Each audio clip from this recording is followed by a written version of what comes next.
Hi hello. Christmas എന്ന് പറയുമ്പോൾ തന്നെ വേറൊരു വൈബാണ്. കുട്ടികൾക്കൊക്കെ പരീക്ഷയൊക്കെ കഴിഞ്ഞ് സ്കൂളൊക്കെ അടച്ച് 10 ദിവസം പഠിക്കണ്ടല്ലോ എന്ന് പറയുന്നുള്ള സന്തോഷത്തിൽ കുട്ടികൾ നിൽക്കുന്ന സമയം. ഞാനും അങ്ങനെ ആയിരുന്നു കേട്ടോ. രാത്രി നല്ല മഞ്ഞിൻ്റെ തണുപ്പും രാവിലെ എഴുന്നേൽക്കാനുള്ള മടിയും എല്ലാം ക്രിസ്മസിൻ്റെ പ്രത്യേകതയാണ്. കുട്ടിക്കാലത്തൊക്കെ ആ സമയത്തായിരിക്കും നമ്മൾ പ്ലം കേക്കൊക്കെ കാണുന്നത്. അങ്ങനെ ഒരുപാടൊന്നും ബേക്കറിയിൽ ഉണ്ടാക്കി വെക്കാറില്ല ഇപ്പോഴത്തെ പോലെ. അപ്പോൾ ഇന്ന് ഞാൻ ഉണ്ടാക്കുന്നത് ഒരു ക്യാരറ്റ് ഡേറ്റ്സ് കേക്കാണ്. 1 കപ്പ് പഞ്ചസാര നന്നായിട്ട് അലിഞ്ഞ് ഒന്ന് കരിയിച്ചെടുത്തതിന് ശേഷം അതിലേക്ക് 1/4 കപ്പ് തിളച്ച വെള്ളം ഒഴിച്ച് നന്നായിട്ട് കുറുകിയെടുക്കാം. ഇതൊരു തേനിൻ്റെ കൺസിസ്റ്റൻസി ആകുമ്പോൾ മാറ്റാം.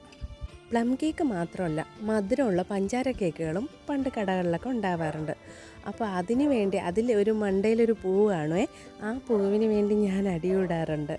അപ്പോൾ ഡേറ്റ്സ് കേക്കിന് വേണ്ടി 1 കപ്പ് ക്യാരറ്റ് നന്നായിട്ട് ചോപ്പ് ചെയ്തതിന് ശേഷം അതിലേക്ക് 1 കപ്പ് ഡേറ്റ്സ് ഇട്ട് കൊടുക്കാം. എന്നിട്ട് അതിലേക്ക് ഒരു 1/4 കപ്പ് ബദാമും കാഷ്യൂവും ഒന്ന് ക്രഷ് ചെയ്തത് ചേർത്ത് കൊടുക്കാമേ. പള്ളികളിൽ നിന്നുള്ള കരോൾ ഗാനങ്ങൾ പണ്ടത്തെ പോലെ തന്നെ എനിക്കിപ്പോഴും പേടിയാണ് ആ സൗണ്ട്. അപ്പോൾ അതിന് ശേഷം 1 സ്പൂൺ മൈദ എടുത്ത് ഇതിനകത്തേക്ക് ചേർത്ത് കൊടുക്കാം. ഇത് ഡേറ്റ്സും ക്യാരറ്റും ഒക്കെ അങ്ങ് അടിയിലോട്ട് അടിഞ്ഞു പോവാതിരിക്കാനായിട്ടാണ് മൈദ ചേർക്കുന്നത്. ഇതൊക്കെ നിങ്ങൾക്ക് അറിയാമെന്ന് എനിക്കറിയാം. അപ്പോൾ ഇത് നന്നായിട്ട് മിക്സ് ചെയ്തതിന് ശേഷം അടുത്തത് മുട്ട ബീറ്റ് ചെയ്തെടുക്കാം. ഇതിലേക്ക് 3 മുട്ടയാണ് ചേർത്ത് കൊടുക്കുന്നത്. 3 മുട്ട ചേർത്തതിന് ശേഷം അതിലേക്ക് നമുക്ക് 1 സ്പൂൺ വാനില എസൻസ് കൂടെ ആഡ് ചെയ്ത് കൊടുക്കാം.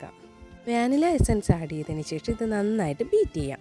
ഇതൊന്ന് ബീറ്റായി വരുമ്പോഴത്തേക്കും നമുക്കതിലേക്ക് ബ്രൗൺ ഷുഗർ ചേർത്ത് കൊടുക്കാം. ഞാനിവിടെ ബ്രൗൺ ഷുഗർ മിക്സിയുടെ ജാറിലിട്ട് സിനമണും ചേർത്ത് ഒന്ന് അടിച്ചതിന് ശേഷമാണ് ബ്രൗൺ ഷുഗർ ചേർക്കുന്നത്. അതിലേക്ക് 1/2 കപ്പ് ഓയിൽ കൂടെ ചേർത്ത് കൊടുക്കാം. ഓയിൽ ഒഴിക്കുന്ന ആ വീഡിയോ എൻ്റെ കയ്യിൽ നിന്ന് പോയേ.